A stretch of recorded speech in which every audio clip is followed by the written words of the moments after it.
Two people can earn the same salary, work the same job, and live in the same city. Yet the moment one of them saves $10,000, their relationship with money begins to change. Not because $10,000 is a fortune, but because it quietly crosses an invisible financial threshold. Understanding why this small milestone changes the way the brain thinks about money reveals something deeper about how financial systems actually work. Imagine two people waking up on the same morning with the same salary, the same job, and the same bills waiting to be paid. Yet one of them has $10,000 quietly sitting in a savings account, while the other has nothing stored beyond the next paycheck. And even though their external lives appear almost identical, their internal relationship with money operates under completely different psychological rules. The person with zero savings experiences money primarily as something that arrives and disappears in a continuous cycle, a temporary resource that must constantly be replaced, while the person with $10,000 begins to experience money as something that can exist independently of immediate survival. And this subtle shift changes the way financial decisions are processed inside the mind. To understand why this threshold matters, it helps to think about money not just as currency, but as psychological distance from urgency. When someone has no financial buffer, every unexpected cost carries the weight of potential disruption, because even a small expense can interfere with rent, transportation, or food, which means decisions are made under pressure and time becomes compressed around the next bill. The presence of $10,000 does not eliminate financial responsibility, but it stretches that psychological timeline, allowing a person to think weeks or even months ahead rather than hours or days. And that expanded time horizon changes the entire decision-making environment. This shift is deeply connected to how the brain evaluates risk. Behavioral economists have long observed that individuals operating under financial scarcity tend to focus intensely on immediate needs, not because they lack discipline, but because scarcity narrows cognitive bandwidth. When every dollar already has a destination, the brain prioritizes solving the most immediate problem in front of it. Saving becomes mathematically difficult because the system is already balanced on the edge of necessity. Once a financial buffer exists, even a relatively modest one like $10,000, the brain stops treating every decision as a survival calculation and begins allocating attention to longer-term possibilities. The mathematics behind this threshold is less dramatic than many people expect, but it is still meaningful.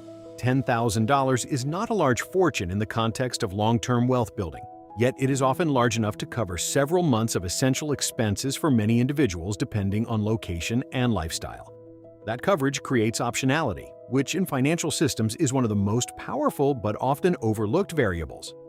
Optionality means that decisions are no longer forced by immediate constraint. A person with zero savings might have to accept the first available financial option in order to maintain stability, while someone with a buffer can pause, compare alternatives, or delay a decision without immediate consequences. This difference may seem small, but it compounds across time. When decisions are rushed, people tend to prioritize certainty and immediacy over efficiency, which can lead to choices that are slightly more expensive or slightly less optimal. Over months and years, those small inefficiencies accumulate. When decisions can be slowed down even slightly, individuals gain the ability to evaluate trade-offs, which improves the average quality of financial choices, even if income remains exactly the same. Another important factor is the psychological signal that savings send to the person who holds them. Money stored rather than spent begins to reshape identity. Instead of thinking exclusively in terms of income and expenses, the individual begins to see themselves as someone who maintains reserves. This identity shift does not require large wealth, but it does require crossing a point where the savings feel real and durable. For many people, $10,000 represents the moment where savings stop feeling temporary and start feeling structural. Historically, financial systems have always produced thresholds like this. In different eras, the exact number changes due to inflation, wages, and cost of living, yet the pattern remains consistent. There is usually a point where accumulated reserves change the way individuals interact with the economic system around them. Before that point, money is primarily reactive. After that point, money becomes partially strategic. The difference between reactive and strategic financial behavior is not about intelligence or effort. It is about the amount of time available between a decision and its consequences. Another way to see this threshold is through the lens of stress reduction. Financial stress often comes less from the total amount of money a person earns and more from the unpredictability of expenses.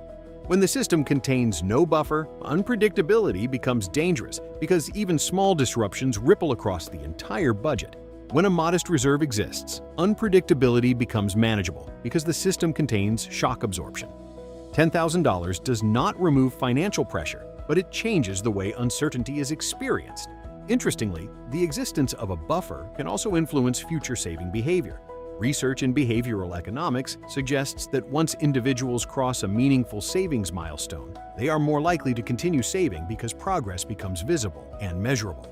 The first few $1,000s often feel fragile and temporary, but once the number reaches a point that appears stable, motivation changes from survival-driven saving to maintenance-driven saving. Instead of trying to escape zero, the goal becomes protecting and slowly expanding what already exists. This is why the $10,000 mark often appears in financial discussions despite being modest compared with larger wealth milestones. It represents a boundary where the psychological experience of money begins to evolve. The person who crosses that line has not solved every financial problem, but they have changed the structure of their decision-making environment.